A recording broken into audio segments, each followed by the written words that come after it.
Jadi soalan yang pertama, betul ke hutang negara turun 20 bilion? Saya tahu dah banyak video kat TikTok, kat YouTube yang kupas isu ini. Tapi jom kita tengok data rasmi mengikut laporan dari DH Malaysia.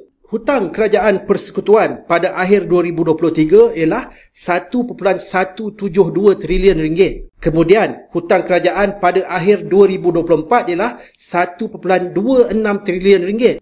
Ini kenaikan 7.5% dari tahun sebelumnya. Kemudian hutang kerajaan persekutuan pada akhir 2025 ini dijangka 1.336 trilion, kenaikan 6% dari tahun sebelumnya. Jadi nampak tak, hutang negara sebenarnya naik sebanyak 88 bilion dari tahun 2023 ke 2024 dan dijangka naik 76 bilion dari tahun 2024 hingga hujung tahun 2025 ini. Jadi dekat mana yang kata turunnya hutang? Kenyataan hutang turun 20 bilion itu tak tepat. Yang sebenarnya turun ialah defisit belanjawan.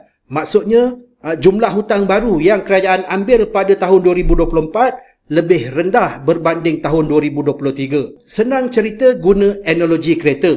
Tahun 2023 kita buat hutang baru beli Honda. Harga dia RM150,000. Tahun 2024, kita jimat sikit.